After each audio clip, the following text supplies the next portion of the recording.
Bom, boa noite, colegas. Sejam todos e todas muito bem-vindos a mais uma formação. Muito feliz de estar aqui hoje acompanhada da Claudete, que vai fazer uma fala muito importante, não só para a educação infantil, e embora eu saiba que é um final de semestre, um momento muito difícil para os professores da infantil, do fundamental, todo mundo aí está encerrando o semestre, né? E mesmo assim eu vejo colegas tanto do fundamental, diretoras da infantil aqui presente para acompanhar e prestigiar. Óbvio que essa formação vai ficar gravada, para os colegas que muitos, inclusive, ao longo do dia hoje, entraram em contato e pediram essa gravação para poder acompanhar posteriormente. A certificação vai ficar valendo também até final de agosto, tá? E aí, o que a gente pode conversar? Começar essa conversa, como a gente fala, né? 20 anos da Lei 10.639 e as materialidades negras. Óbvio que essa formação ela foi endereçada para a educação infantil, mas esse é um tema tão amplo, tão importante, fundamental, crucial para a educação, que a gente não tinha como não convidá-los, né, do ensino fundamental também. Porque quando a gente pensa em rede, em uma educação antirracista, a gente está pensando em toda uma rede municipal, no caso de Canoas. Então, tudo que a gente pode estar pensando lá para a educação infantil, acho que importa para os colegas do ensino fundamental, e da mesma forma, o que está acontecendo no ensino fundamental é fundamental e importante também para a gente que trabalha na educação infantil. Então, promover esses momentos de diálogo entre essas etapas é crucial também, para a gente se fortalecer enquanto rede de ensino em prol de uma educação antirracista, né, e contra esse racismo estrutural e estruturante, pensando aí em algum momento numa sociedade mais tolerante, mais justa, mais igualitária. E a gente sabe que essa sociedade ela não vai sair do papel sozinha sem a educação, né? E não tem como a gente não pensar também que a lei que a gente vai discutir aqui, que a nossa colega Claudete vai conversar um pouco, ela está fazendo 20 anos. E acho que faz parte da fala da Claudete até essa reflexão. O que está sendo feito ao longo desses 20 anos, né? Porque não é qualquer lei, é uma lei que, na verdade, deixa eu só aceitar aqui um colega, ela é uma alteração lá da nossa LDB, a nossa grande lei da educação, Lei de Diretrizes e Bases da Educação, né? E aí quem vai fazer essa fala é a Claudete dos Santos da Silva, ela é pedagoga pela UFSM, especialista em pensamento político e gestão educacional, ambos pela UFSM também, mestre em educação pela URGS, doutoranda no Unilassalle, e ela está pesquisando especificamente, agora, nesse momento, aí no seu momento de doutorado, epistemologias negras na formação de professores da rede de Canoas. Eu acho que vai ser uma pesquisa, quando eu soube esse título, crucial para a gente se olhar enquanto rede e pensar, enfim, o que a gente está fazendo em prol de uma educação antirracista enquanto professores, né? Além disso, a Claudete também ela é integrante do Movimento Negro e da Educação Quilombola. Bem-vinda, Claudete. Obrigada. Né? É uma colega nossa querida de rede, que, como vocês perceberam, tem toda uma caminhada dentro dessa temática, e uma colega da educação infantil com toda essa bagagem aqui para compartilhar com a gente. Seja bem-vinda. Eu que agradeço, então, uma boa noite a todos, a todas, né? E eu quero primeiramente agradecer o convite que a Juliane, né, em nome da Escola de Formação Docente Darcy Ribeiro, né? Então, essa instituição muito importante para nós, que vem trazendo já essa discussão, esse debate para nós, professores da rede. Então, mas também gostaria de iniciar agradecendo não só a Juliane, né, e toda a Escola de Formação, mas também as minhas colegas que estão presentes aqui, em especial a diretora Denise, que é a diretora da escola onde eu trabalho, e minha mãe Augusta, pelo apoio e amizade nesses anos. Então, eu estou na rede há 4 anos, né, desde 2018, e como a Juliane falou, tem essa formação toda, né, ingressando no movimento negro ainda muito jovem, né, agora já não está mais jovem, mas eu ingressei no movimento negro com 18 anos na cidade de Santa Maria. Então, eu vou começar a minha apresentação. e eu não vou vê-las, né, porque a gente fecha ali. Mas se vocês tiverem alguma coisa para sinalizar, pode dar um alô. Claudete, podemos bater uma fotinho antes? Pode. Quer começar? Vamos lá. Todo mundo, se puder, abre a câmera, só para mim bater uma fotinho rápida.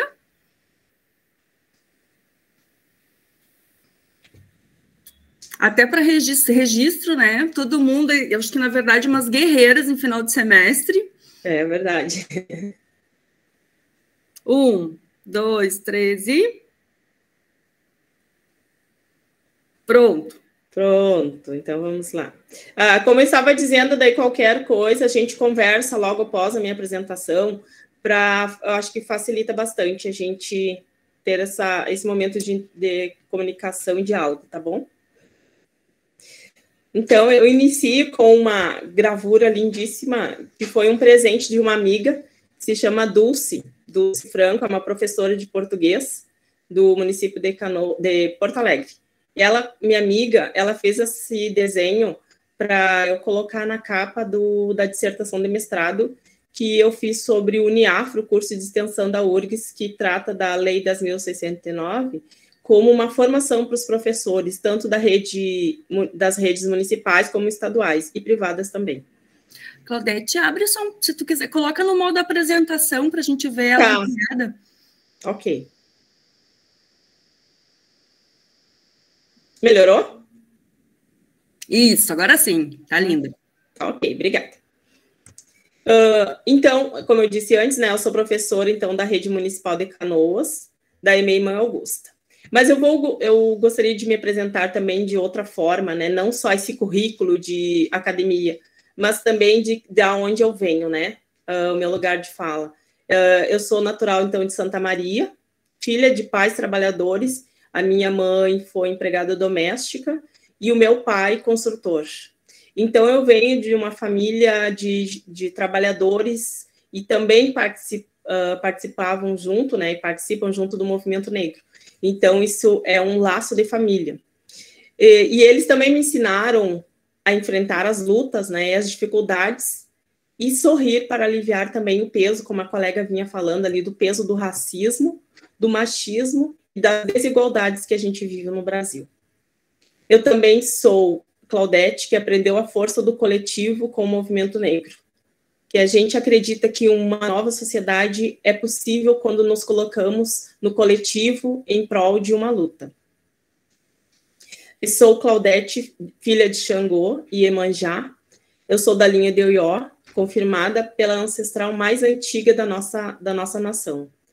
E também guiada pelas mãos de Oiá Lajá.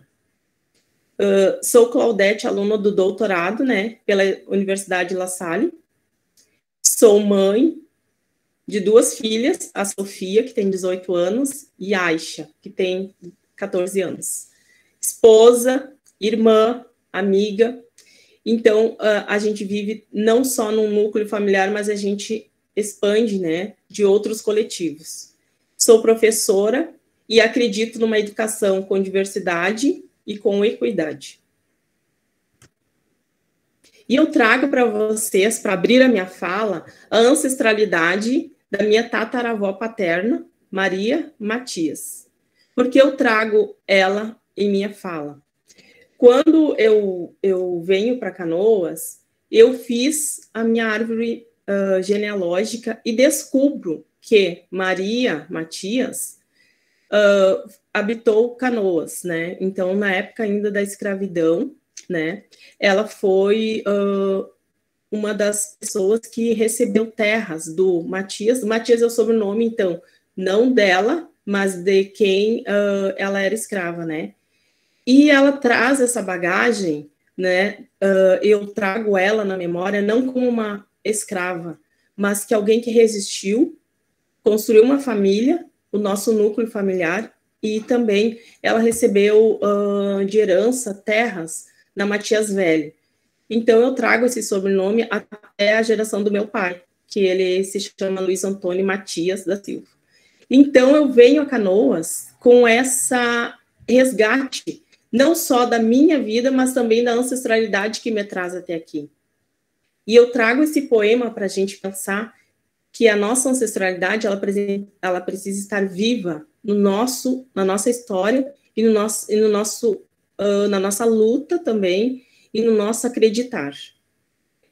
Trago, então, Vozes Mulheres, é um poema da Conceição Evaristo, para a gente iniciar a nossa fala.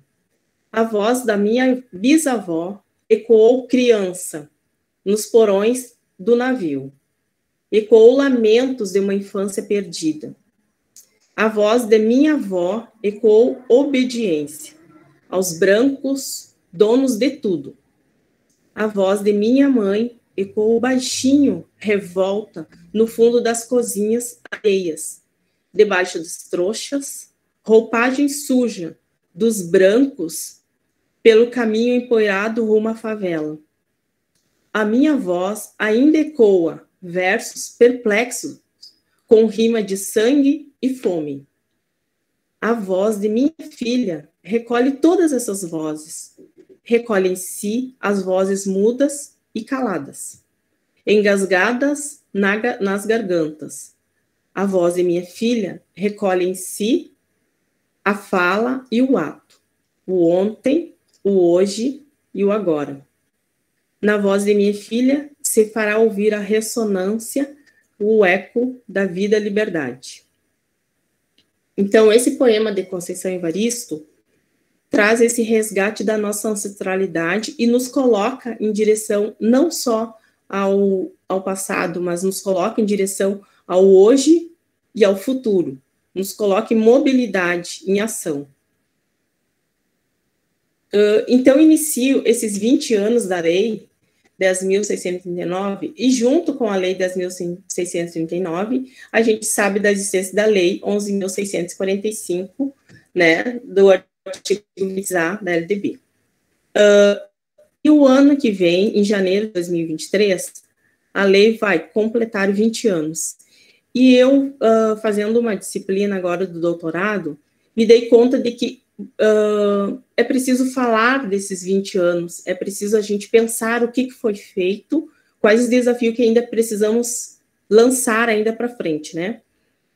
E eu lanço o olhar, então, para esses 20 anos da lei, a partir das diretrizes, que foi construída, né, em 2004, ela foi, então, as diretrizes tomaram, então, todo o rumo, né, por onde nós devemos, né, caminhar para a inclusão da história, da cultura negra, mas não só isso, das relações que se estabelecem dentro das escolas, dos espaços acadêmicos também, né, que essa lei trouxe. As diretrizes curriculares nacionais para a educação das relações étnicas, raciais e para o ensino da história e da cultura afro-brasileira, ela teve muitos atores, mas eu destaco o papel principal das mulheres negras educadoras e no papel da professora Petronila Beatriz Gonçalves e Silva, que foi, então, a relatora dessa diretriz. E o que diz, então, nessas diretrizes? Nessas diretrizes, eles vão sulear, não digo nortear, porque a gente pensa a partir de epistemologias do Sul, né? A partir das nossas Américas, que foram colonizadas. Então, eu penso sulear também com uma proposta de decolonização, né? Então, essa educação, ela constitui princípios ativos e ela também constitui mecanismos de transformação de uma história, né, que não foi contada e ainda não é contada em muitas escolas. Mas é o papel fundamental da escola, o papel de implementar a lei, tanto a 10.000 quanto a 11.000, o artigo 26A, é o papel de todos, né? E ele tem que ser de forma democrática e comprometida com a promoção do ser humano na sua integralidade. E será que esse papel é só nosso, de educadoras negras, mulheres negras?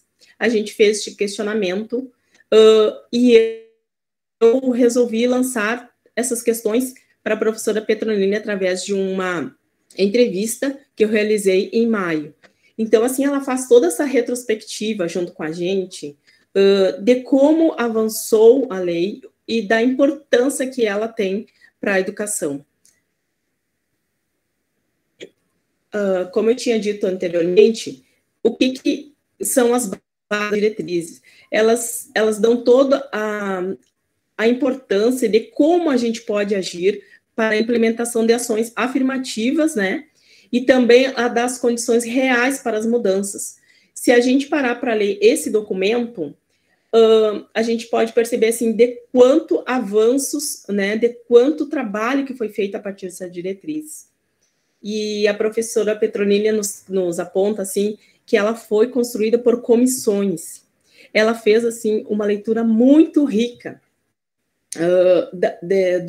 do processo que foi construir as diretrizes, dos atores que foram envolvidos. Então, ela fala assim, que as mulheres negras, ela, como professora negra intelectual, ela se aproximou, né, das mulheres indígenas, que também estavam construindo junto.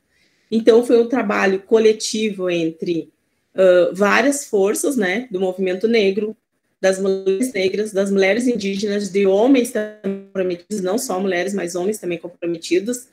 E ela fala assim que tiveram muitas reuniões para construir as diretrizes, junto com o movimento negro, que é o movimento negro que traz essa bandeira de luta, né, pelas políticas públicas, que é a implementação da Lei 10.639. E ela dá o direito, então, às condições materiais, a gente precisa das condições materiais, mas também precisa das condições físicas, das condições intelectuais, que a gente precisa, né, dessa formação, enquanto professores, enquanto educadores, mas a gente vê, assim, também precisa das relações afetivas dentro da escola e de formação. Então, esse espaço que a gente está forjando hoje e outros que já foram forjados na rede, eles são uns espaços de sustentação, de força, de puxar um coletivo para que todo mundo se sinta realmente comprometido, né, dentro das escolas, porque senão a lei ela vai ficar só no papel, se não tiver o envolvimento de cada professor, de cada escola, mas também do poder público, né, lançando, então, a obrigatoriedade de materiais de formação também. E ela, nas diretrizes, então, ela fala que a educação para as relações étnico-raciais, e a partir de agora, eu vou me referir à ERER, né, como o nome já diz. Então, quando tiver educação para as relações étnico-raciais, que é a ERER. Ela impõe, então, aprendizagens entre negros e brancos, não só para nós negros, mas negros, brancos, indígenas, né? Essa troca de conhecimentos, quebra de desconfiança, né? Que a gente não se sinta, como já teve vários discursos, né? Mas será eu, sendo branca, eu tenho essa responsabilidade? Sim, nós todos temos que ter essa responsabilidade. Não só nós negros, mas brancos, indígenas, né? De mudar esses 3 facetas, né, que a gente falou, que é o racismo, o machismo, as desigualdades, né, dentro do processo da escola, de educação e aprendizagens. E ele tem que ser um projeto conjunto, né, como a gente estava falando, para a construção de uma sociedade melhor, onde não tenha o racismo, porque o racismo presente tanto em escolas como na sociedade, ele fere, e ele fere seres humanos, né, e ele fere tanto crianças, quanto jovens, quanto adultos. E a gente pensa, mas será que na educação infantil também existe preconceito ou racismo? A gente tem que pensar aonde que ele está presente, de que forma ele se apresenta nas escolas. Ele está não só de não colocar objetos, né, no caso das materialidades, não só de colocar bonecas negras, ele não rompe o racismo quando a gente coloca as materialidades, mas quando a gente observa e intervém na forma de relações, né? Como que eu me relaciono com colegas negras, como que eu me relaciono com crianças negras e como que eu me relaciono com a cultura, história e valores negros e indígenas. Como que eu me relaciono e o que eu faço, né, diante de um caso de racismo. Eu tapo os meus olhos, fecho a minha boca, me calo, ou eu vou lá, enfrento e busco um coletivo, né, uma forma de restaurar, né, essa relação para que não haja discriminações. Isso é um trabalho que ainda a gente precisa, é um trabalho ainda primordial dentro das escolas. Agora eu trago os princípios, né, que suleiam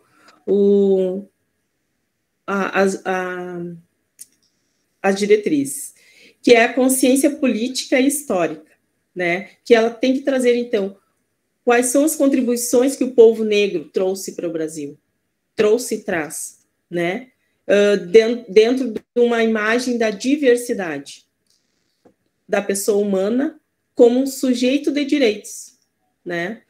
Nós somos sujeitos de direitos para reivindicar, mas também para apontar o que precisa ser melhorado. Também ela traz o fortalecimento de identidades. Com certeza, as identidades elas precisam ser trabalhadas, desenvolvidas desde os primeiros anos de vida. E eu digo isso trazendo um exemplo de como a ERER é importante dentro do espaço da escola. A minha filha mais nova, quando tinha 6 anos, ela estava na mesma escola que eu trabalhava. E ela passou por mim no corredor e um aluno falou: olha, a filha da prof é neguinha que nem ela. Aí eu já ia voltando, né, para dar uma resposta ou ver como que ela ia reagir. Ela voltou e falou para o menino: eu não sou neguinha, eu sou negra e tenho muito orgulho do que eu sou. E isso que tu está me fazendo, isso é discriminação racial.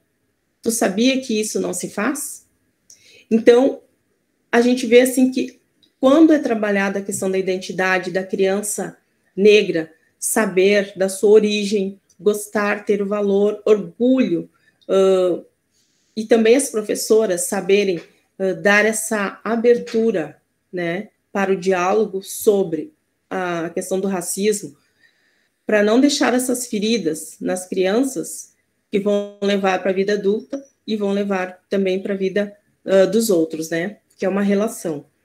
Então, nessa frase do fortalecimento das identidades, a gente pode ver a força que tem a construção de uma ERER, né? A importância que ela tem na vida das crianças, jovens e adultos. Também o princípio das ações educativas de combate ao racismo e às discriminações. Essas condições para professores e alunos, para que pensem, porque tem que pensar nos seus atos, pensar nas suas relações, e também decidam, né? Como Angela Davis sempre diz, a gente não basta a gente não ser racista, a gente também tem que se colocar em ação antirracista, né? Enfrentar o racismo no diálogo, mas também nas suas posições. Quando a gente vê alguma coisa que não é antirracista, né? Ou ao contrário, que é uma ação racista, nós, como educadores, como pessoas, né, responsáveis, a gente tem que tomar uma atitude, uma responsabilidade de todos, né, pela ERER. E também buscar projetos de diferentes naturezas. Ele tem que estar, né, deveria estar no currículo, na proposta político-pedagógica das escolas, mas também dos municípios, também do Estado e também de escolas privadas. Elas têm que estar inseridas dentro disso e não acontecer atividades isoladas lá no 20 de novembro, que não vão desenvolver só, né, elementos da cultura. É importante, sim, mas a gente tem que estabelecer também toda essa parte da ERER, né, que é as relações que se estabelecem entre negros, entre brancos, indígenas, né. Então, aqui que fala, né, ao decorrer do ano letivo. Eu sempre brinco assim, não nos chamem, não só eu com todas as professoras negras, não nos chamem só no 20 de novembro, porque o 20 de novembro vai estar culminando com ações que foram desenvolvidas ao longo do ano, né? Não que a gente não vai estar presente no 20 de novembro em falas, em seminários, mas a gente vê quanto falta ainda esse trabalho fazer parte do todo da escola, fazer parte do todo de uma rede, né? E também é isso que eu me proponho, né? Depois, mais adiante, eu vou falar, através também da minha pesquisa, perceber aonde que está presente. Eu já acompanhei algumas formações da rede sobre a ERER, ou Educação Antirracista, mas a gente vê, assim, quanto que a gente precisa caminhar ainda enquanto uma rede, enquanto coletivo. Também as diretrizes, elas trazem a valorização da corporeidade, desse corpo negro, que traz a sua bagagem de uma cultura, que traz a bagagem de uma história, que ela não é contada do ponto de vista do negro, mas do ponto de vista do colonizador. Algumas escolas não conhecem a história de Zumbi dos Palmares, Dandara, Abdias do Nascimento, e outros tantos negros líderes, né, e intelectuais que devem estar dentro da escola. Então, as diretrizes, elas lembram isso, e elas têm essa obrigatoriedade, né, da valorização. E eu trago agora um vídeo bem curtinho, de 2 minutos, de um grupo de dança afro, que há mais de 30 anos atrás, né, agora eu entreguei minha idade, eu ajudei a formar, porque eu fazia dança afro e capoeira, né, então fui formadora de grupos de dança afro na região de Santa Maria. Esse grupo é do Quilombo de São Miguel, do município de Restinga Seca, que é próximo a Santa Maria.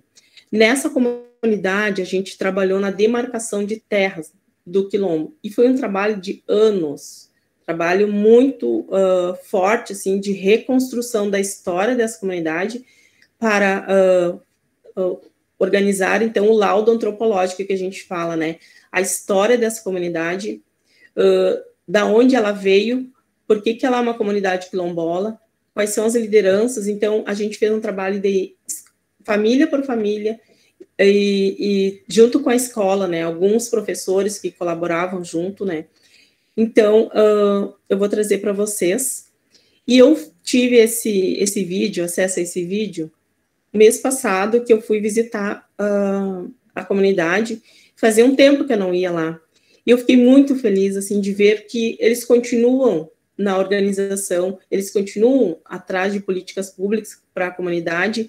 Eles conseguiram um posto de saúde agora para a comunidade, que antes não tinha, mas também eles continuam ativos, né, na questão da valorização e tanto da cultura, né, como é o caso da dança, mas também dos espaços que são dentro das escolas. Então, vocês vão assistir uma parte do grupo. O nome do grupo é Herdeiros de Zumbi.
Então, vocês imaginem a minha alegria, né, de ver esse vídeo com elas, né, que elas me mandaram, porque elas eram crianças quando eu iniciei o trabalho nessa comunidade.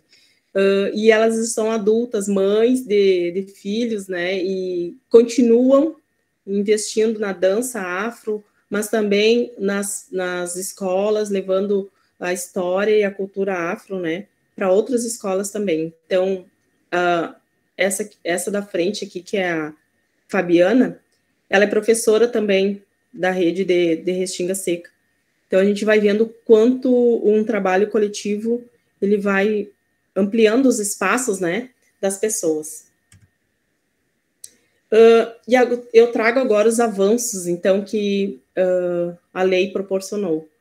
O registro da história não contada dos negros, principalmente dos remanescentes de quilombos. Essa história precisa e deve ser recontada a partir dos quilombolas, a partir dos negros, né? Eu trago, então, como sugestão a dissertação do Sebastião Henrique, da comunidade Chácara das Rosas. Enquanto você toma aí um golinho d'água, eu vou só fazer um comentário rápido, tá? Só desse início aqui da tua fala, que eu acho que foi muito importante, assim, por exemplo, eu nunca tinha ouvido falar do termo sulear. Nunca. E assim que você explica, né, por que sulear e não nortear, da onde que vem esse termo, nossa, faz todo um sentido, né? Como é que a gente, que às vezes pensa que estudou, que está estudando, que está sempre tentando ler, a gente não às vezes não, a gente não tem acesso, né? E daí a importância da formação também continuada, da gente estar conversando com os pares e descobrindo as questões tão pequenas, parece, aparentemente, mas que são gigantes quando a gente começa a pensar de forma ampla, né? Então, eu vou tentar introduzir no meu vocabulário agora o termo sulear. E uma outra questão que eu não tenho como não comentar, que eu acho que está impregnado na tua fala e que talvez a gente vai conversar, e já fica aqui o convite para a sequência, depois junto com os colegas, é essa ideia de que é um coletivo. A gente já passou desse ponto, talvez, de convocação, né, de colegas, de pensar, ou só dos professores negros, embora a gente tenha ainda poucos professores negros na rede, não tantos quanto a gente gostaria, mas pensar num coletivo, né, com professores brancos, negros, de todas, enfim, as etnias, e ver o quanto a nossa rede daqui, dali, que eu acho que é a tua próxima fala, né, Claudete? Exatamente. Vem se empenhado, inclusive aqui na formação, eu acho que a minha colega Ana, a nossa coordenadora ali da unidade de formação, da escola de formação, entrou faz pouco tempo, a gente vem se empenhando muito nos últimos anos, eu posso dizer isso para vocês, para trazer essa temática, não só para a educação infantil, como é aqui essa formação endereçada, mas para toda a rede.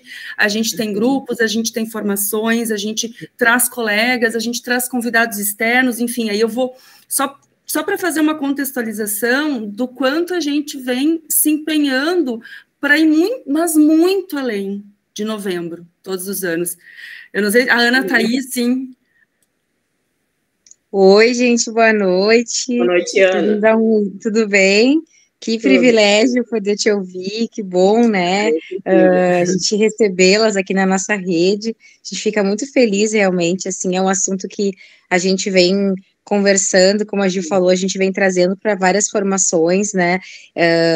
Diversas formações que a gente traz, tanto a temática, né, afro-brasileira, quanto indígena também, a gente trouxe agora no curso do Comim, né, Ju, que foi um curso muito importante para a gente, e a gente tem o grupo de estudos também, que a gente faz junto com os professores da nossa rede, né, para discutir as questões da escola antirracista, né, é tão importante a gente ter essas discussões em rede, mas a gente sabe que a gente não estando sozinho e conversando com pessoas também de todos os lugares, assim, né, de saber que a nossa rede aprende muito quando te ouve, né, e quando a gente tem esse espaço, assim, muito privilegiado mesmo de poder estar aqui, né, nesse dia, assim, esse fim de noite, esse fim de noite não, esse fim de tarde, início de noite, mas realmente, assim, só agradecer mesmo, dizer que a gente fica muito contente.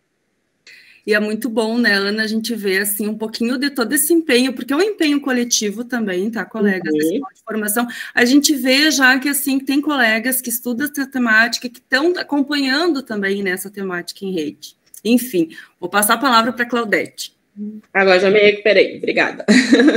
E eu trago, então, agora, como as colegas estavam dizendo, esse mapeamento curto, né, que eu fiz a partir das experiências da nossa rede, de grupos formados a partir da nossa rede de professores. Existe o grupo de autoformação Negra Cor, a qual eu até participo. A gente fez já várias formações e autoformação. E esse grupo, então, ele trabalha com o compartilhamento de materiais, né, das materialidades negras, e também debates e palestras, cursos, né, em relação à educação antirracista. Além do Negra Cor, tem o ERER.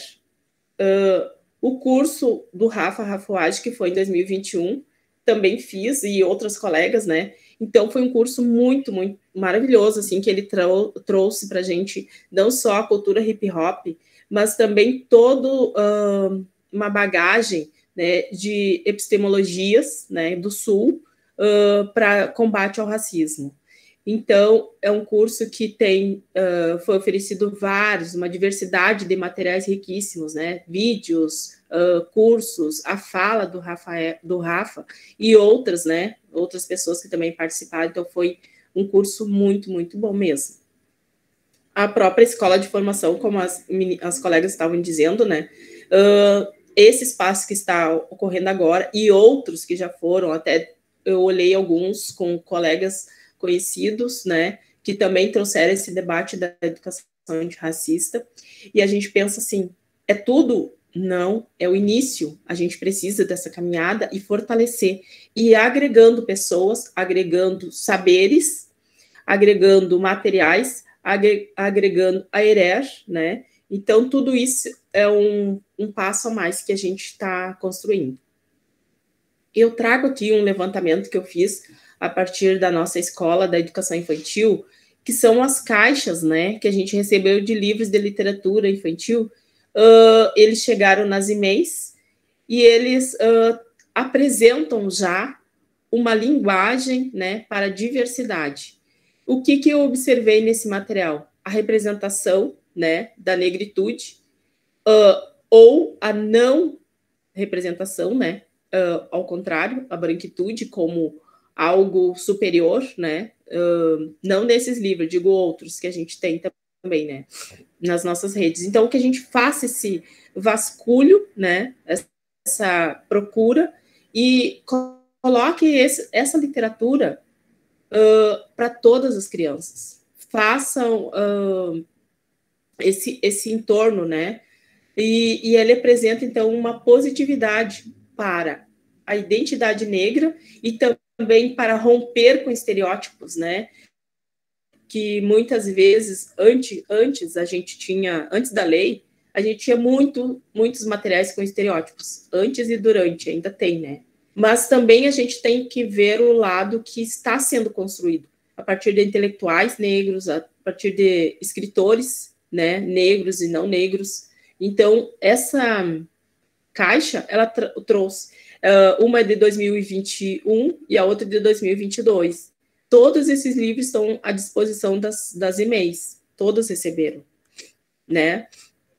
Poemas da Minha Terra Tupi, também tem a questão indígena junto, né? Tem outros ali, aqui o Tulu, ou Tulu, não sei, também com a diversidade indígena, né? Então, a gente vê, assim, que a gente está iniciando uma caminhada. Aqui eu trago também links de documentos, né, de livros, de propostas de estudo a partir da ERER e da educação antirracista. Mas uma coisa muito importante que a gente tem que falar, nós não precisamos mais usar o discurso de que nós não temos essa formação para ERER, porque ela está sendo construída. Não podemos mais ouvir dos colegas, mas eu não tenho, não sei o que fazer pela ERER. Mas a gente tem, além das formações, a gente tem a entrada da internet, né? Dos meios que são colocados pelas tecnologias. Se a gente clicar a palavra educação antirracista, ou se a gente pesquisar sobre a ERER, vai ter uma diversidade enorme de material que está sendo construído. Repositório digital, tem teses, tem dissertações, monografias, não só o que está sendo apresentado aqui, mas uma diversidade enorme de material. Eu trago aqui alguns livros que a gente traz nos debates, né, que são as africanidades, a partir do povo negro do Rio Grande do Sul, a escolarização de corpos negros, como eu estava falando da corporidade, como que eu respeito esse corpo negro? Ele tem realmente um respeito a esse corpo negro, ao cabelo do negro, ao olhar para a criança negra, eu olho da mesma forma como eu olho para uma criança branca? Eu trago ela para apresentações, eu trago ela para o cenário, eu dou capacidade dela se auto-identificar enquanto uma criança negra, né?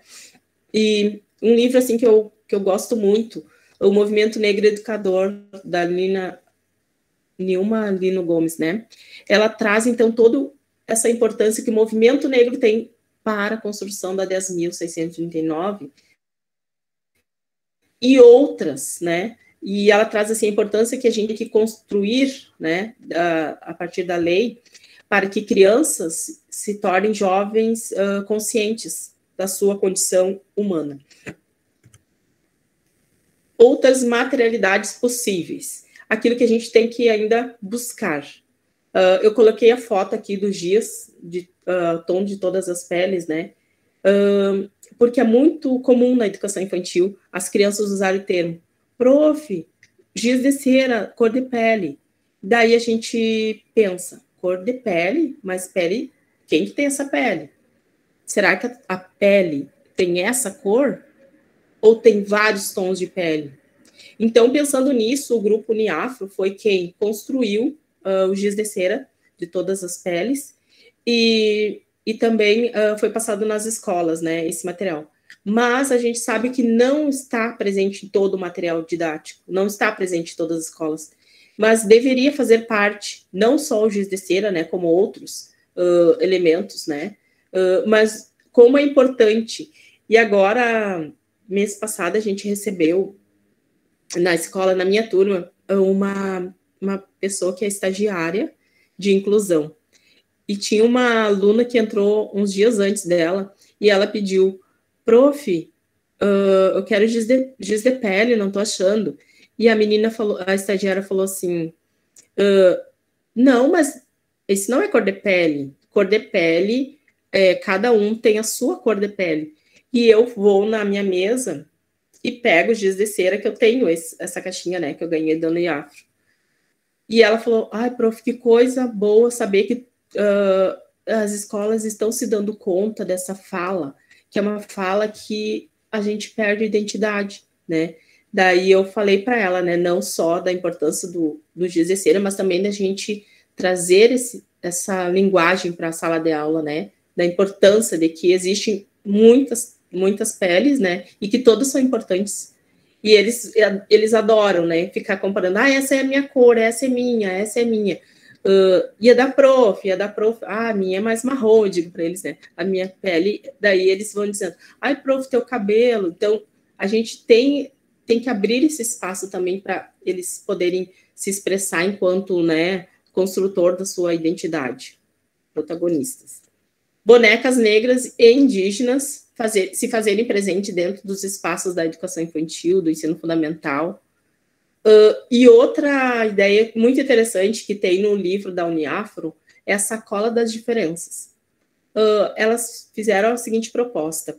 Através dessa sacola, eles colocaram todo o material alguns materiais, né, não todos, alguns materiais, e elas iam para as casas, para as famílias também poderem ter acesso a literaturas, né, antirracistas, dando uma visão de identidade negra, filmes e heróis negros, e outras materialidades, e também a questão das relações, a autoestima das crianças negras, né? Como eu já tinha dito antes, os cabelos, a corporeidade, os saberes, a diversidade cultural que deve estar presente, trazer o samba, trazer a capoeira, trazer outras manifestações culturais negras para dentro da escola. A inclusão de personagens negros, assim como de outros grupos étnico-raciais, em cartazes, né, dentro da escola, também trazer outras ilustrações, abordando temas, né, da diversidade dentro das escolas, que elas possam se ver, né, né, representadas através de personagens negros, através de fotos e outros materiais, cartazes, né, que tragam, então, a diversidade. E aqui eu trago, então, qual será o meu desafio enquanto pesquisadora, né, futura pesquisadora da rede? Pensar no coletivo, né, uma organização de centro de documentação. Assim como eu trouxe no início da minha fala, que a minha tataravó foi moradora aqui, uma mulher negra aqui em Canoas, existem outras pessoas que também fizeram a história em Canoas, outras pessoas negras. Mas isso precisa estar documentado.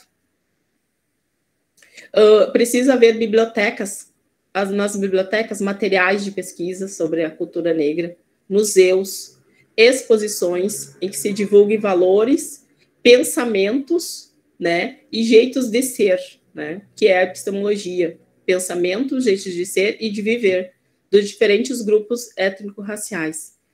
Então, como vai ser uma construção coletiva, a gente tem que pensar, enquanto rede, um espaço que seja contínuo de formação, não espaços, né, que a gente vai fazer de vez em quando formações, não só isso, mas também pensar algo contínuo, algo que tenha, a gente tenha um acesso mais fácil, né, uma casa de formação para a questão étnico-racial, mas dentro de um coletivo, né? Não só para professores negros, mas que todo mundo, todos os professores da rede têm acesso.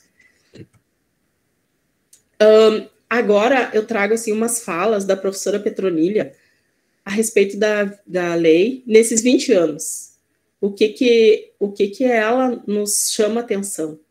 Ela diz então que as intelectuais negras, elas apresentam reflexões, saberes, conhecimentos que apontam uma necessidade de desconstruir práticas racistas nos espaços escolares e também universitários.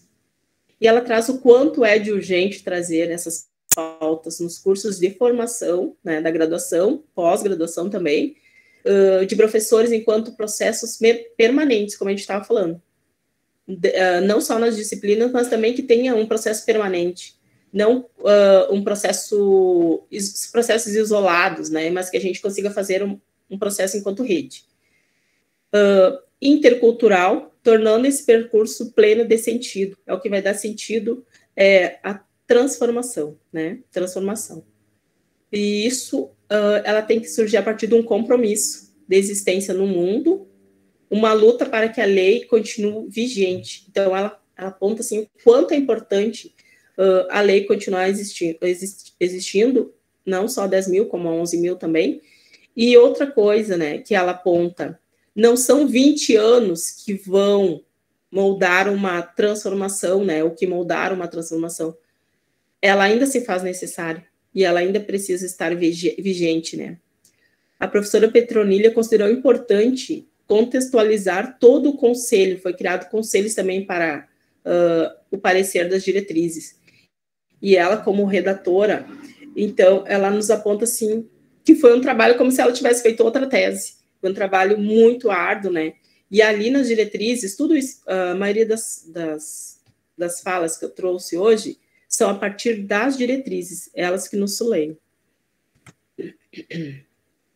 Os avanços e os desafios a partir da lei. ela diz: eu acho o seguinte, a gente não pode corrigir em alguns anos o que foi construído durante séculos, que foi o processo não só da colonização, né, da escravidão, mas também no pós-abolição, o processo de desigualdades. Então, a gente não construiu em 20 anos uma mudança, a gente conseguiu construir o início dessa mudança. O trabalho é constante, não só dos professores negros, das famílias negras, mas também de seus aliados. E esses aliados são bastante importantes, no sentido em que as pessoas têm que se dar conta que é uma questão, é um problema da sociedade, é uma questão geral. E os avanços que ela destaca foi a formação continuada de professores na temática da IRER, o papel imprescindível das professoras negras de puxar esse debate. No início dos anos 90, a gente tinha aqui no Rio Grande do Sul, se chamava Educação para Negros, né? Não, Educação... me fugiu o termo agora, como é que era o nome. Mas já tratava, então, da inserção da cultura e história negra. Então, esse processo da lei, ele veio de antes, né? Ele não foi pensado somente em 2003, 2000 e 2004. Ele foi pensado muito antes por mulheres professoras negras. E, da mesma forma, intelectuais negras nos espaços acadêmicos, né? Como o caso da professora Petronila e outras mulheres negras. E também nos movimentos negros. Os desafios, então, que se apresentam nesse atual momento são o desmonte das políticas públicas, algo que foi construído durante décadas, né, pelo movimento negro e por vários atores negros e não negros também, e indígenas. Essas políticas, elas se quebraram. O primeiro ato que o governo fez, né, esse último governo fez ao entrar, foi terminar com as políticas públicas voltadas para a igualdade racial, né? E também as questões de gênero. E também com isso, houve o fim dos recursos para investir em grupos desfavorecidos. A última fala que ela diz, acho que é um ponto importante da educação da IRER, é propiciar que as pessoas aprendam que nós todos aprendemos, não só as crianças, os adolescentes, mas também os adultos, a negociar, né? E ela chama esse negociar no sentido de apresentar propostas. Esta é a negociação, e a gente tem que apresentar propostas. Ouvir as propostas dos outros e sair com o que atende a todos, né? E a imagem última que eu trago é o Ubuntu, né? Eu sou porque somos nós todos. E a imagem das crianças negras, né, unidas, nos representa, então, a educação infantil, séries iniciais, que nós precisamos todos nos sentirmos irmanados, né, nessa luta contra o racismo, a intolerância religiosa, contra o machismo e também do patriarcado. As referências que eu usei, as diretrizes curriculares nacionais para a IRER, né, e para o ensino da cultura afro-brasileira e africana. Também a entrevista da professora Petronila, que foi, assim, riquíssima, do ponto de vista dos saberes, né, do que ela como relatora, nos traz. O livro da professora Nilma, que é o Movimento Negro Educador, ao qual eu pude ter a sorte de participar, né, durante toda a minha vida, que são saberes construídos na luta pela emancipação. Também a fala do Antônio Bispo, né? Somos da terra.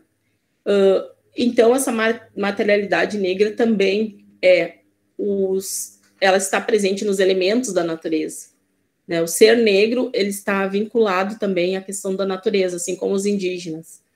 Para nós, é muito importante que a natureza esteja presente na nossa vida e nós tenhamos esse bem viver, né? Não é o viver bem, o bem viver é o coletivo, é a morada de cada um de nós, que é a vida, a natureza, o estar em relação com a natureza, com as outras pessoas, né? Então, eu trago e finalizo a minha parte da apresentação, e eu não sei se vai dar tempo da gente fazer um debate. Vai dar sim. Bom, a tua fala, Claudete, traz muitas, é muito potente no sentido que tu vai abrindo muitas questões, né, para a gente, assim, nos convidando para conversar um pouco sobre. Isso. E aí, no teu final, só vou pedir que tu pare de compartilhar aqui, porque tá... Ah, verdade, tá. Isso. Obrigada.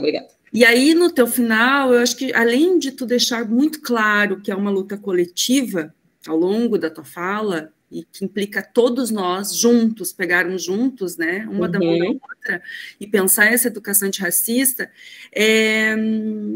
no final tu acaba nos levando a essas considerações que são várias lutas juntas.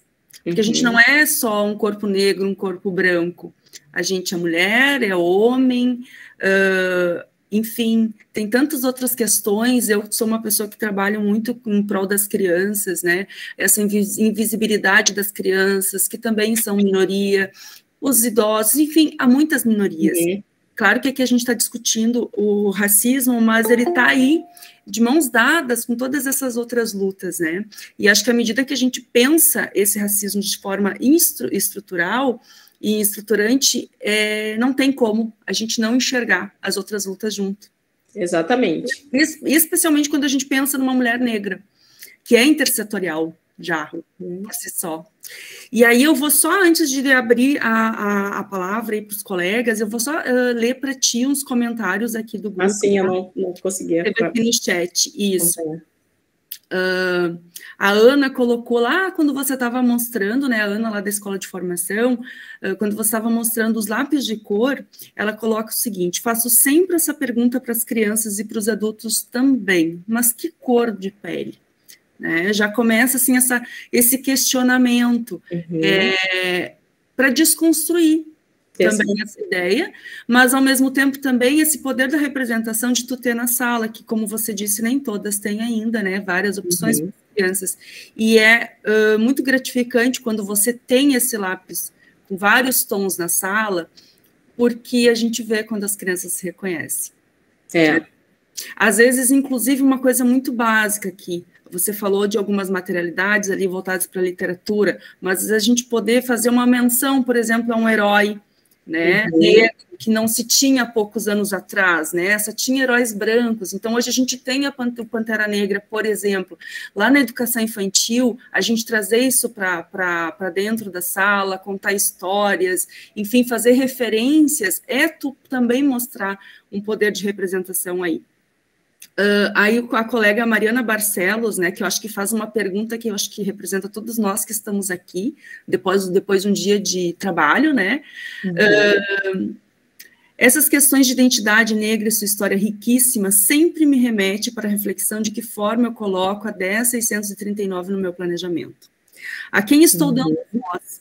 A todos de forma igualitária? Quais referências estou abordando? Porque isso não está nos livros didáticos, requer muita leitura, pesquisa, tempo, formações.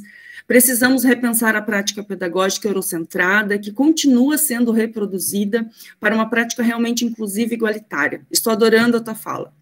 Eu acho que essa fala da Mariana aqui representa muitos dos nossos anseios, né?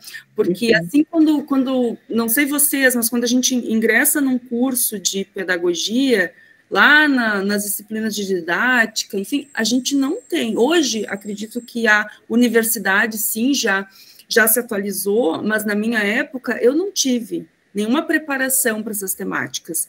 E foi com muita luta, e foi muito erro também para chegar num ponto e começar a ser crítica, inclusive com os materiais que chegavam na escola.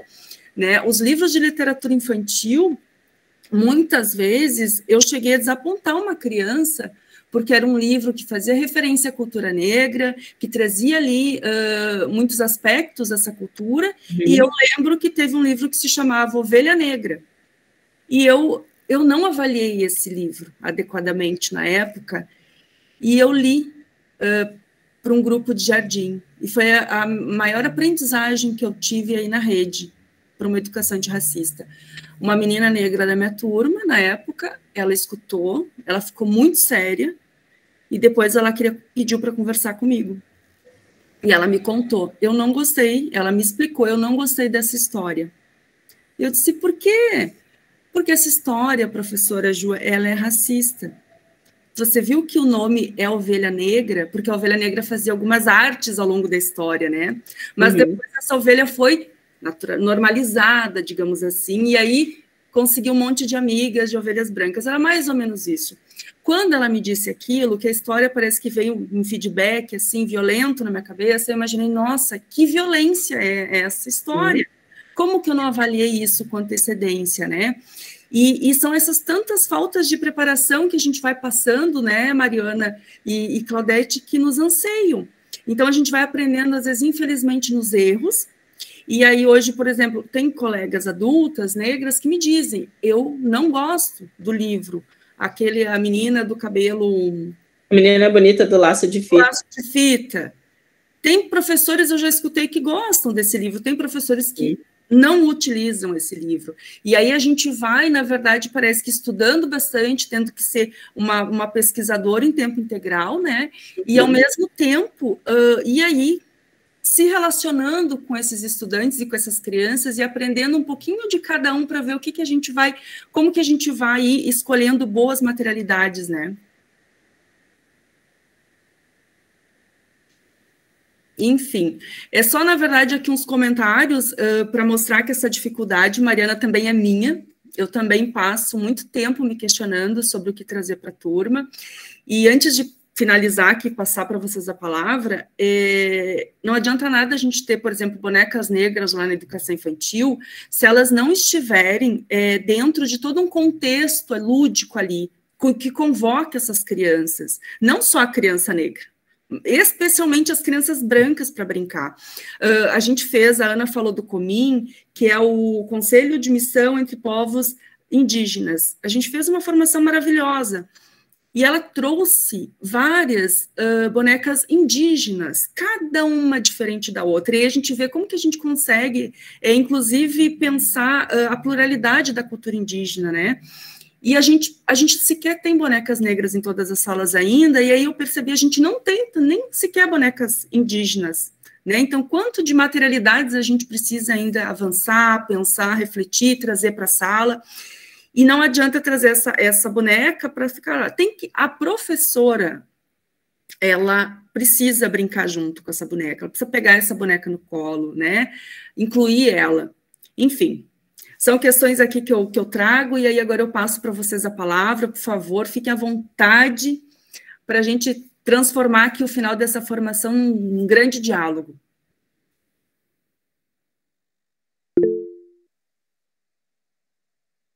Pode falar, Raquel. Estão me ouvindo bem? Sim. Tudo bem?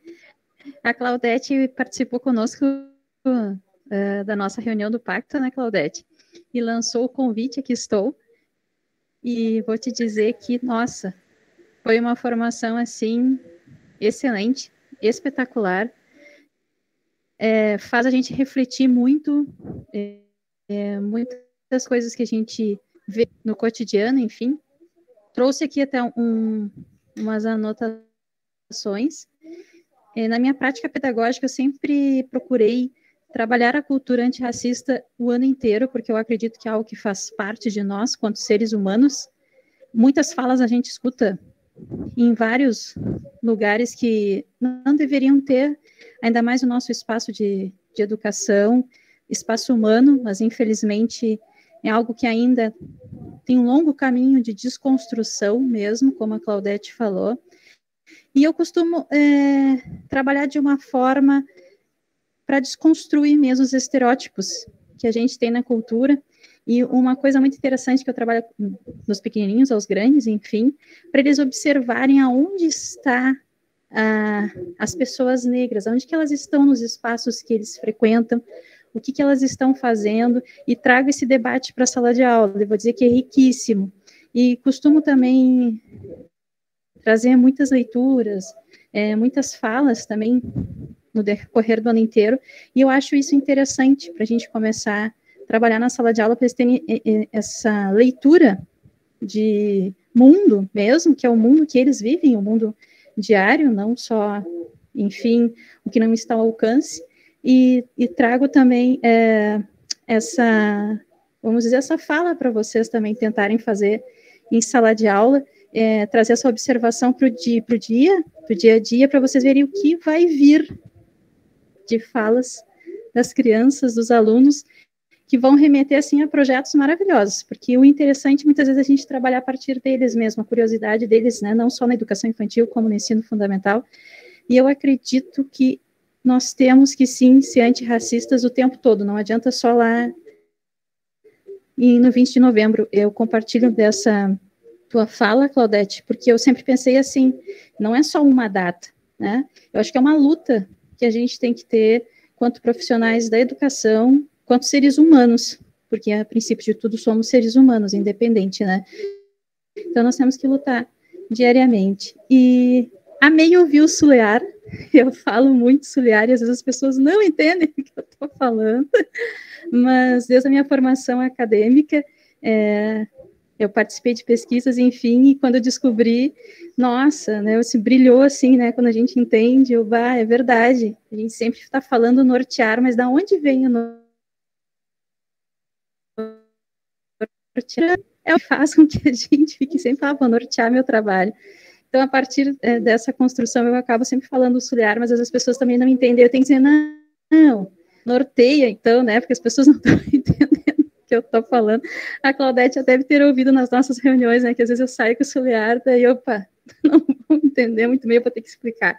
Mas que bom que tem alguém que compartilhe comigo. Bom, e é isso também das cores ali, eu adorei, amei saber que tem, e realmente eu não sabia que tinha esse estojo de cores fantástico, porque eu também trabalho muito isso, desconstruir, porque vem, né, vamos pintar a figura humana, vai lá e pega aquela cor, vou pintar, disse, não, mas peraí, é igual, e a gente vai lá já na desconstrução e já coloca perto, enfim. Nossa, fantástico, e reitero o teu convite aí, que eu já tinha feito, né, eu quero que tu anote para participar conosco também, lá nas nossas reuniões quinzenais, e trazer aí tua fala para os nossos colegas, que eu tinha certeza que ia ser riquíssima, e eu prometi e estava aqui. Palmas para ti, merece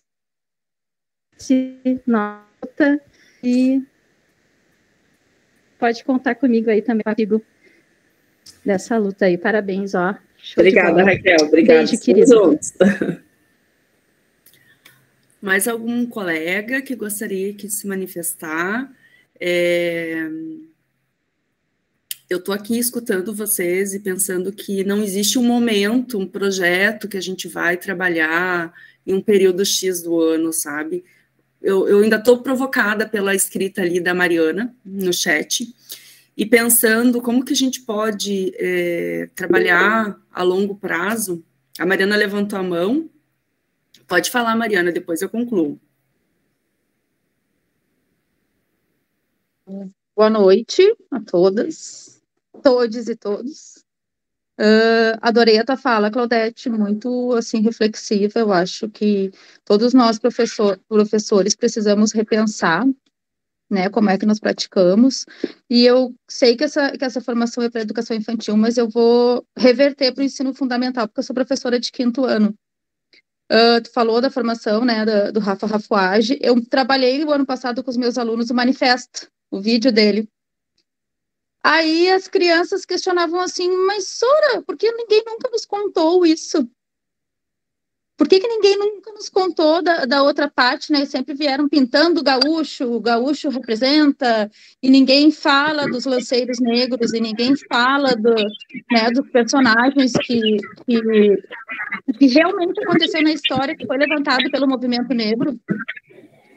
E nós começamos a fazer essa reflexão, eles vêm desde a educação infantil trabalhando aquilo, do dia do gaúcho, se vestindo de gaúcho, disso de gaúcho, e é uma prática que pode ser modificada de N maneiras, porque depois, quando eles chegam mais velhos, eles começam a ter essas reflexões.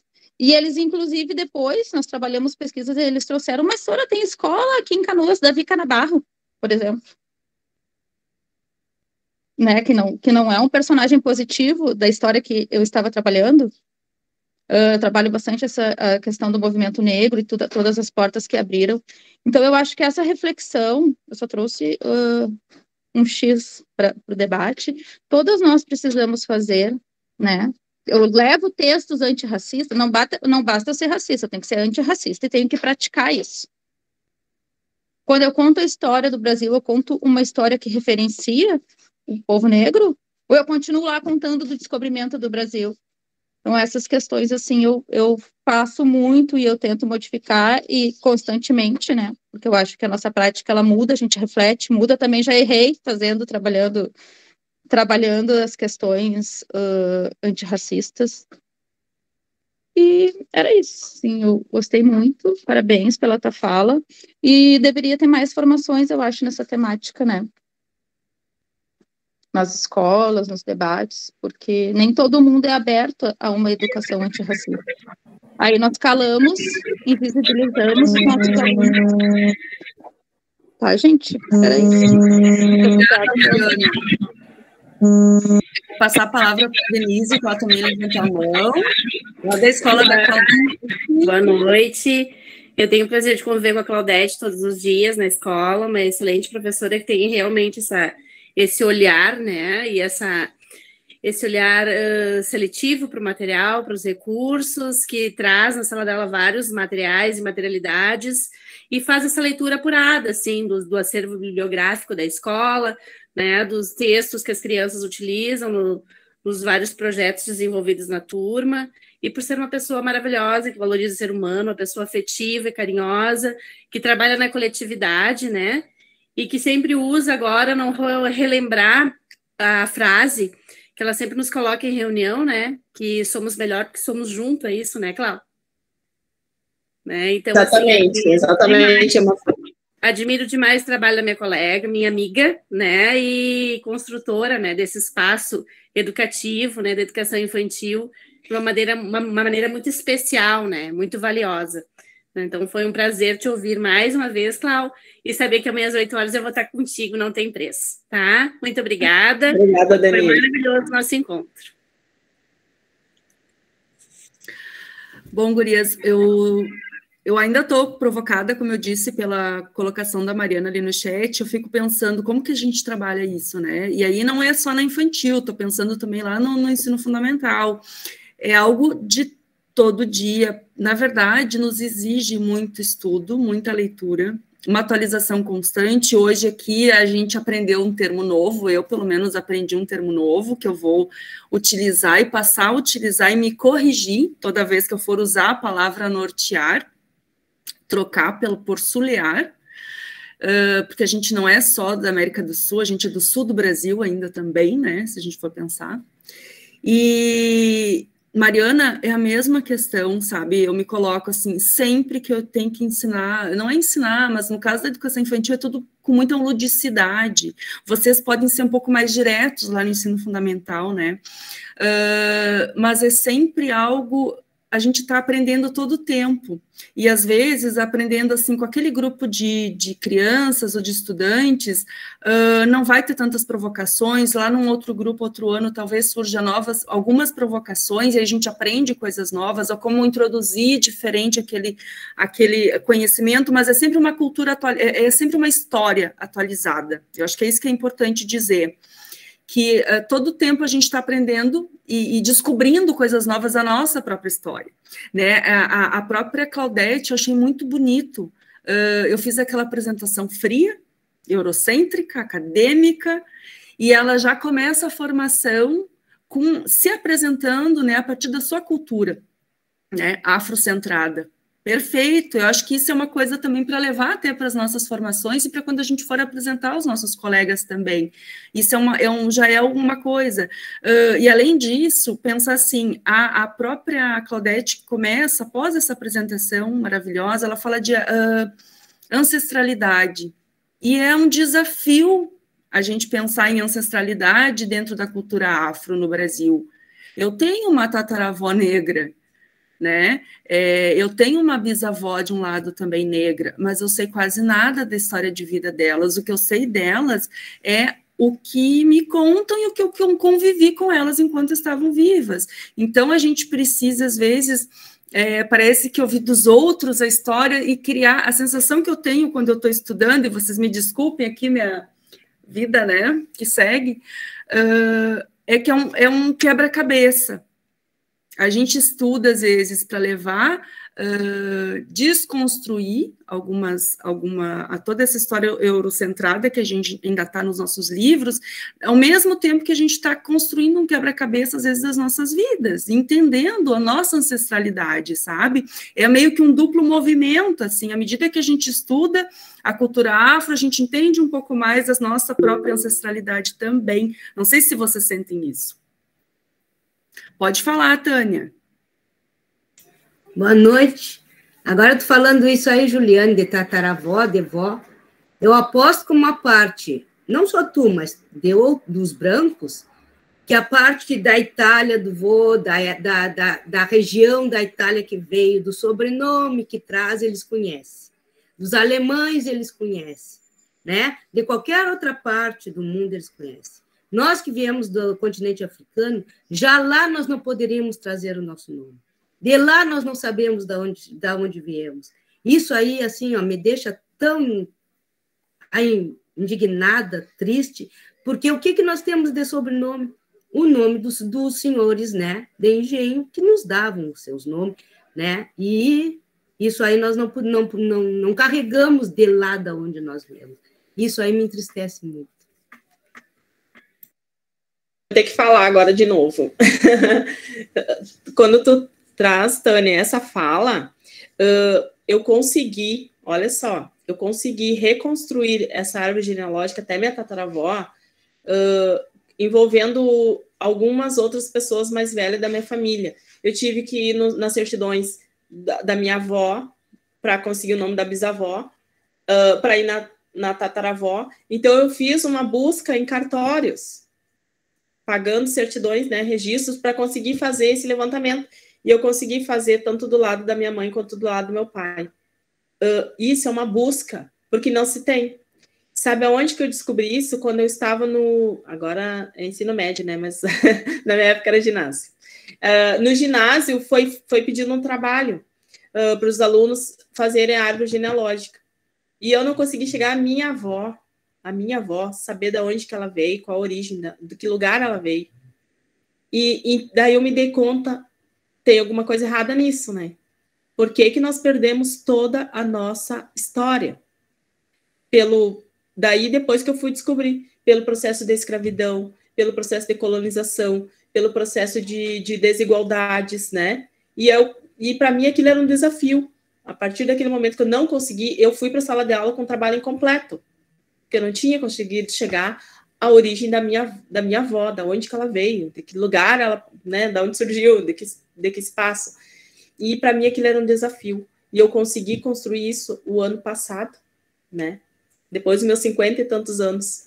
Então a gente vê assim que essa tua fala é muito importante mesmo. Por isso que a gente diz, nós precisamos ter documentos, né? Obrigada, Tânia, por trazer isso. E só para complementar, não sei se mais algum colega quer se manifestar, daí talvez a maior importância da gente, sabe, se esforçar, colegas, e tentar, assim, ampliar nossa bagagem e trazendo elementos dessa cultura afro, dessa história, atualizando o que a gente tem que apresentar para esses estudantes e o que a gente tem que atualizar de materialidades e como, inclusive, apresentar para essas crianças lá na educação infantil, porque se nós, que somos adultos hoje, que estudamos, que somos professores e que estamos atrás das nossas origens, queremos conhecer e não conseguimos conhecer, porque eu imagino que eu já conversei com outras pessoas, eu não sou a única pessoa que tem um lado europeu, que sabe, inclusive, a hora que nasceu lá na Itália. Eu sei a vila onde o meu tataravô nasceu na Itália, mas eu não sei o lado negro da minha família, eu não sei nada, tirando o que eu lembro das minhas avós. Então, essas crianças também passam pela mesma coisa, esses estudantes, essas crianças, não é a gente. Se a gente está nessa situação, esses estudantes, essas crianças lá nas nossas escolas, elas passam pela mesma experiência de vazio, de esvaziamento, né? E o nosso trabalho, é o nosso trabalho trazer e preencher é com cultura, com música, com boa literatura infantil, com bons brinquedos, com boas brincadeiras, com boas histórias, com uma história atualizada, recente, né, usando os termos certos. Eu acho que até o próprio termo sulear da Claudete, para mim, daria uma aula inteira, daria até muito mais do que isso, se eu estivesse no ensino fundamental, sabe? Porque tu apresenta uma palavra nova. Né? Então, assim, são questões que eu estou sendo provocadas aqui pela fala de vocês, e eu acho que é mais emergente ainda essa temática, quando a gente pensa dessa perspectiva. Pode falar, Tânia. Inclusive, claro que nós, enquanto educadores, temos que tentar desconstruir nas crianças, mas eu acho que antes de desconstruir ou mostrar ao outro lado, nós temos que desconstruir os nossos professores. Sabe? Nossos professores ainda estão muito eurocentrados, achando que não existe o racismo, que a democracia racial do Gilberto Freire ainda é a melhor, sabe? É a que tem que ser vista, porque no momento que tu fala em racismo, que existe o racismo, não existe, é bobagem. Eu quando criança também sofri bullying porque eu era gorda, porque eu era magra demais, porque eu era pobre, é só o que vem, sabe? Não aceito que o racismo existe estruturalmente, sabe? Já começa aí, eu acho que os professores têm que se desconstruir. E assim, ó, tu vê aquele do Rafa Rafuage, eu não me inscrevi para ver se algum outro professor ia se manifestar. Eu acho que os outros professores também não podem nos ver como... Só na Semana da Consciência Negra, nós, enquanto negros. E aí eu peguei, não vou me manifestar. Aí uma professora foi. E ela disse que descobriu naquele que o Machado de Assis era negro. Sabe? Aí eu disse, né? Ainda bem que serviu para alguma coisa, ela saber que o Machado de Assis era negro. Mas tu vê, os nossos professores de literatura portuguesa não passam também isso, certo? Os nossos professores de geografia não passam, os arquitetos que nós tivemos, como, né, o Milton, que era negro, né? Não passam isso. Outra coisa que eu questiono, veio assim, ó, tipo, goela abaixo o projeto de vida, tem que botar um período de projeto de vida, foi aquela correria, faz pesquisa, e a 10.639 tá aí, vai fazer 20 anos, e quando é que ela é implementada? Existe alguma obrigatoriedade? E é uma lei. Quem é que obrigou? Qual prefeito que já passou, que passou por aí que obrigou? Inclusive, e passa, mas só fica, né? Eu adoro as formações, eu participo de todas. Hoje eu sei que a supervisora botou no grupo mais, né, pela chatice da Tânia, aí ela botou lá, né? Mais claro, mas tudo que eu posso eu assisto.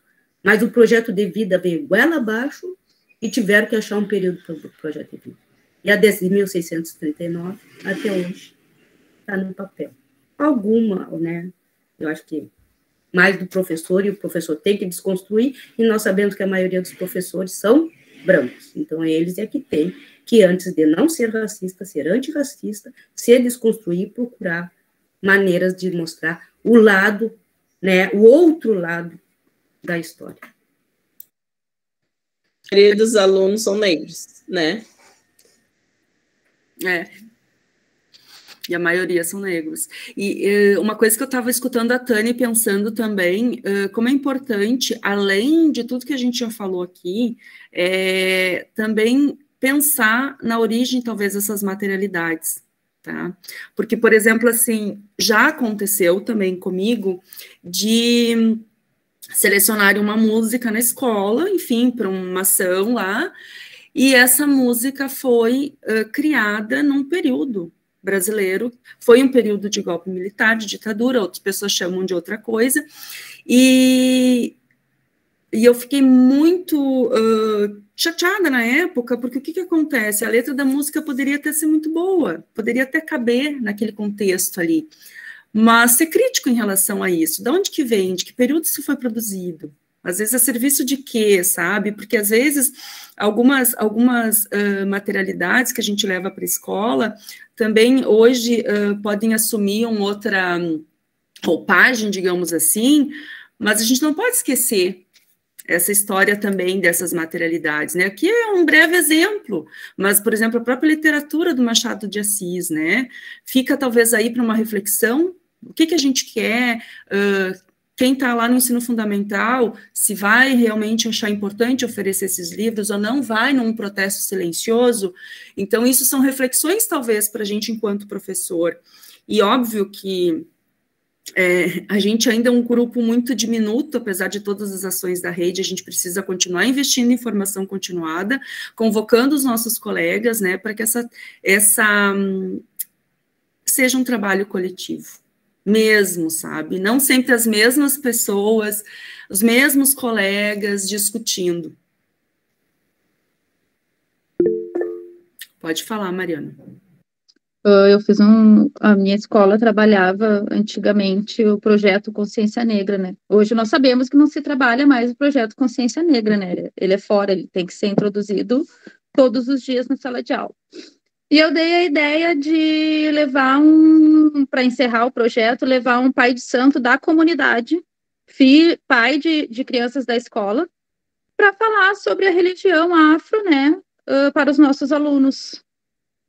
Foi assim, eu não sei se eu me culpo até hoje, porque eu fiquei envergonhada, assim, com as coisas que aconteceram. As crianças receberam muito bem, as crianças adoraram, mas os pais lotando a escola no outro dia, criticando, alunos falando que não podiam mais entrar no auditório porque o auditório estava macumbado. Não me mandem lá, a senhora, minha mãe me proibiu de entrar. E, tipo, nós temos crianças afro-religiosas que se escondem por vergonha. E eu digo isso porque eu sou afro-religiosa e as crianças, quando querem me entregar um convite, por exemplo, do seu batuque, da sua festa, eles me levam escondido e pedem para eu não abrir na frente dos outros.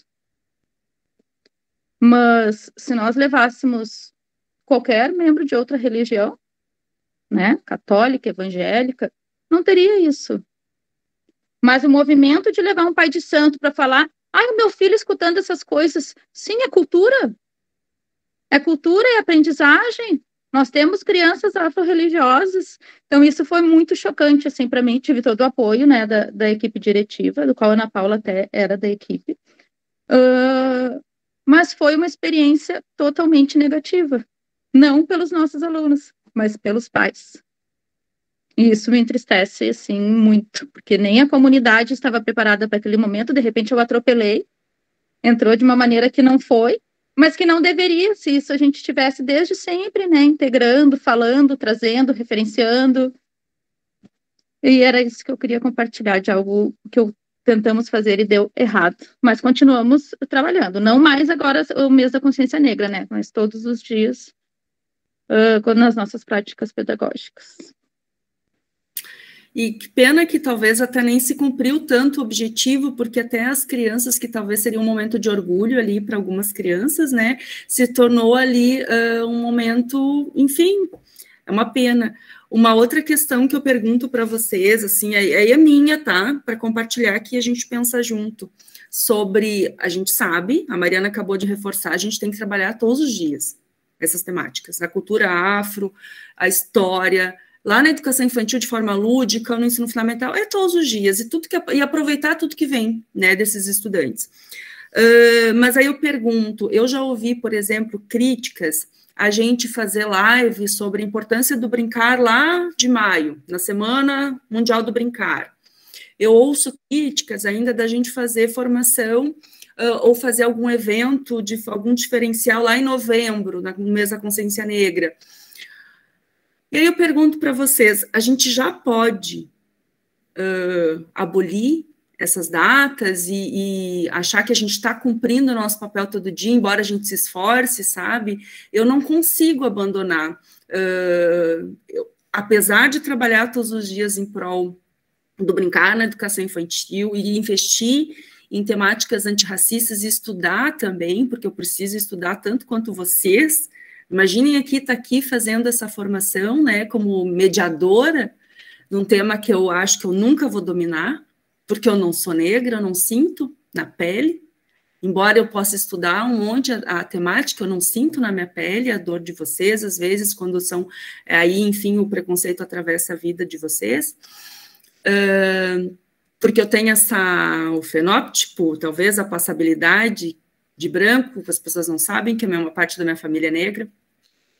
Eu fico me questionando, eu acho importante a gente continuar investindo todo ano, todos os dias, em todos os momentos, inclusive nessas datas do calendário. Aí, claro que assim, isso é uma questão, né? Vocês concordam, Claudete, Thaís, Mariana, ou acham que talvez a gente precise já questionar um pouco essas datas comemorativas e nos voltar mais para o trabalho cotidiano? Eu penso de duas formas, né, a respeito disso. Se a gente se limitar ao 20 de novembro, não vai existir nada, né?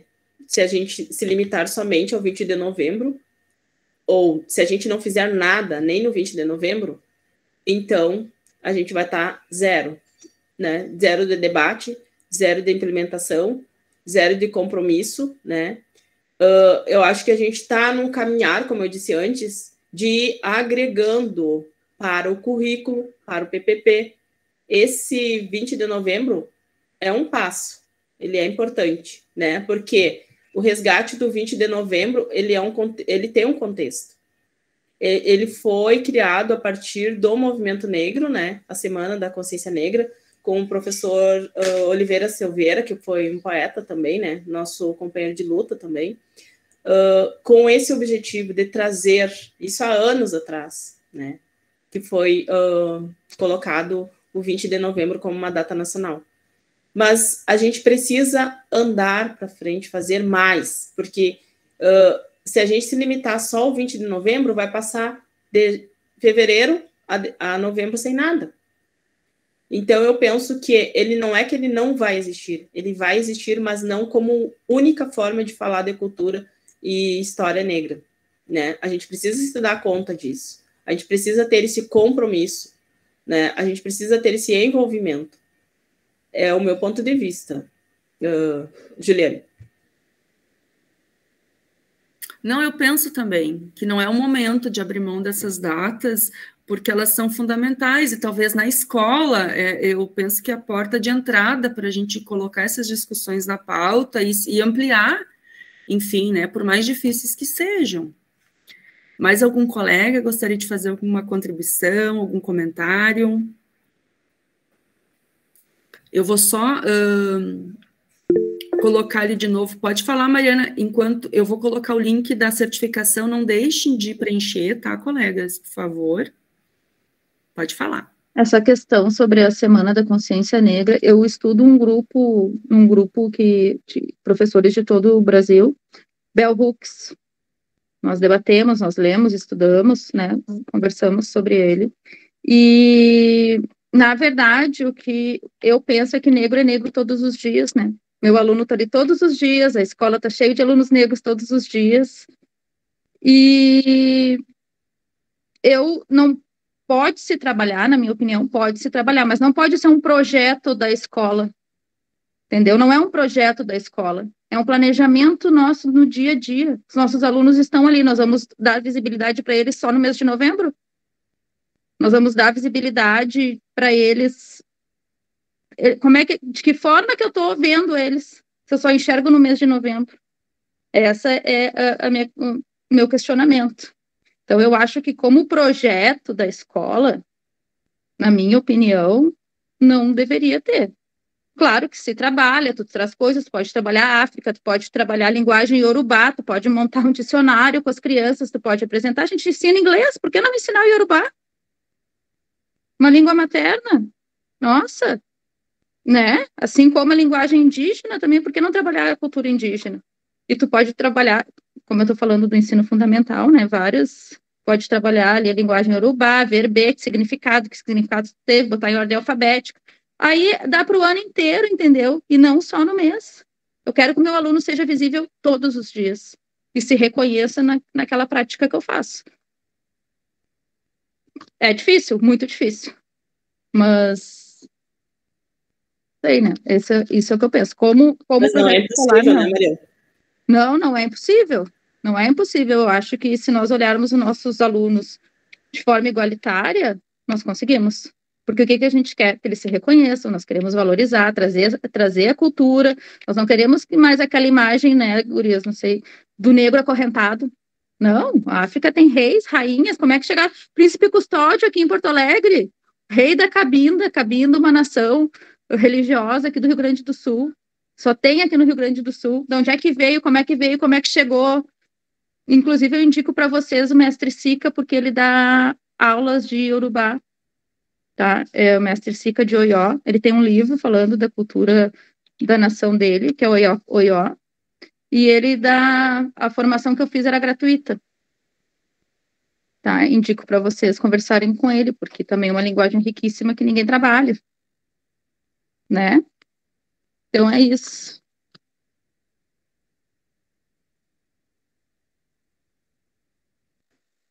Obrigada, Mariana.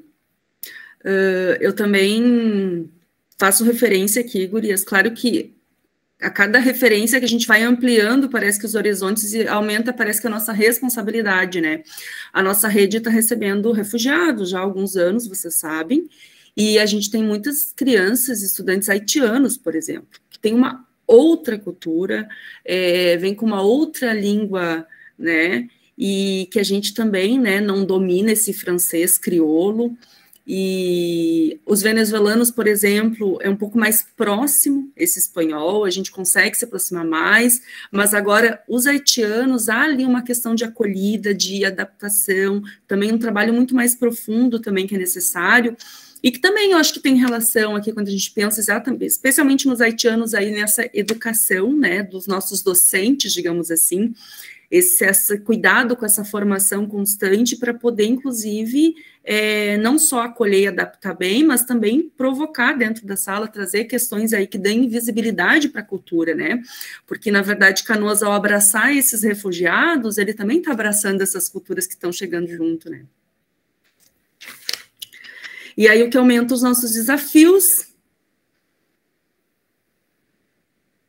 Aí, quando nós trabalhamos os imigrantes, tu trabalha só os imigrantes europeus. Sendo que hoje, quem é que está hoje aqui? Quem chegou, da onde vieram, como vieram, por que vieram, que língua fala, que não sei... Tu trabalha lá, tu quer trabalhar só os europeus, mas tu não dá visibilidade porque as crianças estão vivendo hoje, né? E mesmo quando a gente trabalha os europeus, eu, pelo menos, o pouco que eu vejo, e é muito estereotipado, sabe? Eu olho, às vezes, o trabalho, até as reportagens da cultura europeia no Rio Grande do Sul, e a sensação que eu tenho é que é uma fotografia da década de 40, 50, 60, parece que pararam, sabe? Então, assim, até ali precisaria de uma atualização, de um hoje, e aí já colocar esse hoje em diálogo com os novos migrantes que estão aqui no nosso estado e refugiados, sabe? Para, inclusive, mostrar que a gente não teve, não existe só alemães e italianos, e enfim, tem outras culturas até anteriores, muitas vezes, como, inclusive, os povos originários, né? Que isso sequer a gente está... Bom, na educação infantil a gente está nem engatinhando ainda nesse diálogo sobre os povos originários. Uma educação antirracista a gente já começou esse diálogo, pelo menos, mas sobre os povos originários não também.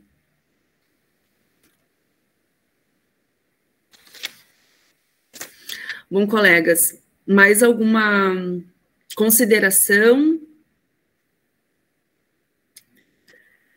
Eu sei que é um tema... A gente sempre começa uma formação antirracista com muita esperança, né? E escutar os colegas, eu estava muito ansiosa para escutar a Claudete falar, sabendo da bagagem dela, e eu não sabia quem eram os colegas que estariam aqui hoje presentes, né? E muito feliz, porque há aqui colegas tanto da infantil quanto do fundamental, e minha preocupação, Mariana, vai além só de uma escola, eu olho meio que na perspectiva da rede inteira, sabe?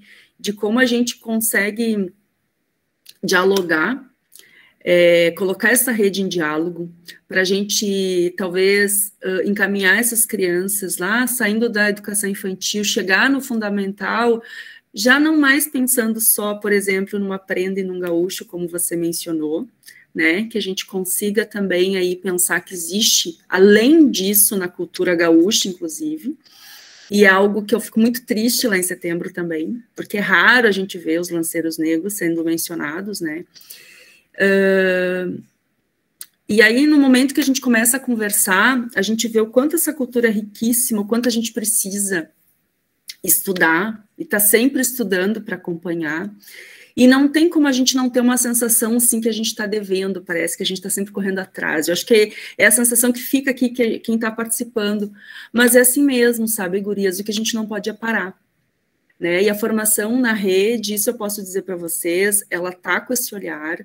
Óbvio que a gente não tem como, embora a gente convide todos os colegas, né? Não é todo mundo que consegue estar aqui ou que possa estar aqui hoje, mas a gente não vai deixar de oferecer formações com essa temática para os colegas continuarem, para a gente continuar esse diálogo, e eu espero, assim, que à medida que a gente vai avançando, esse grupo vai se tornando maior, né?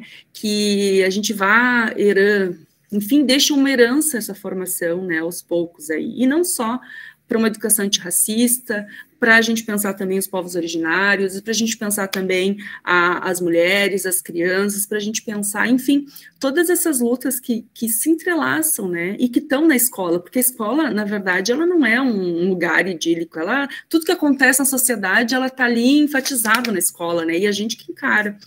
Então, eu gostaria de, antes de encerrar, passar a palavra para a Claudete, para ela fazer aí a sua fala final e agradecer ela dispor desse tempo para conversar aqui com a gente. E eu também estou esperando muito, muito ansiosa. Eu sei que uma tese é feita em 4 anos, Claudete, mas eu acredito que a tua tese também vai ser um outro ponto importante na rede, porque imagina, você está falando de epistemologias negras na formação dos professores da rede de Canoas. Tu vai fazer um recorte preciso dentro da nossa rede. E eu acho que isso vai ser muito precioso para os colegas, para a gente da formação, ou quem tiver na formação, para a gente ir avançando, sabe? Tu vai fazer todo um mapeamento desse conhecimento que se tem hoje na rede, né? Dos próprios colegas envolvidos, enfim. Muito obrigada. Passo a palavra para ti. Então, colegas, eu gostaria, então, de agradecer mais uma vez essa oportunidade desse diálogo, né? E lembrar uma fala da professora Gladys, que é da Uniafro, que ela sempre diz: a educação antirracista, ela tem que nos desacomodar, ela tem que nos motivar. Enquanto a gente não sentir essas duas coisas, o racismo vai continuar presente não só nas escolas, como na sociedade. A gente tem que se sentir não só motivada, mas principalmente a gente tem que se sentir que as coisas não estão bem, sabe? Alguma coisa não está bem naquele lugar, e nem com essas pessoas. Então, eu trago essa fala para agradecer esse momento, né, que é essa partilha que a gente fez, não só da nossa trajetória enquanto professores, mas também da nossa aproximação, né, desse debate que é a educação antirracista. Eu agradeço, Juliane, e também a Escola de Formação, as minhas colegas que ficaram conosco esse tempo, né, precioso, e estamos aí para construir, né, de forma coletiva esse novo caminho que é uma tese. E que vai ser importante para a gente, viu, Claudete? Eu estava falando, né, que a gente começa a formação com esperança e a gente sente, talvez, aqui ao longo da formação, eu vi o leque de questões se abrir um pouco mais e, às vezes, isso traz anseios junto. A Mariana também falou, de certa forma, sobre esses anseios, né? São mais coisas que eu preciso me debruçar, que eu preciso atentar, olhar, observar, estar sempre atento. Mas acho que não tem forma melhor de a gente encerrar do que dizer que a fala da Claudete foi fundamental para a gente se desacomodar e motivar. Então, não foi só esses anseios que vieram junto, mas essa desacomodação, ela é bem importante, sabe? Saber que tem um grupo aqui que também foi interpelado por essa desacomodação e também está motivado por essas pautas, é saber que a gente não está sozinho. A gente já pode ser até um grupo hoje pequeno, mas a gente não está sozinho. A gente tem um grupo de colegas que trabalham por pautas, e muitos que eu já sei que também trabalham em várias escolas, não puderam estar aqui, mas que vão assistir essa formação. Obrigada, viu, gurias? Não deixem de marcar ali no link, tá? E vão vir outras formações agora ao longo do segundo semestre. Pode deixar. Bom descanso para vocês, bom recesso, descansem, aproveitem.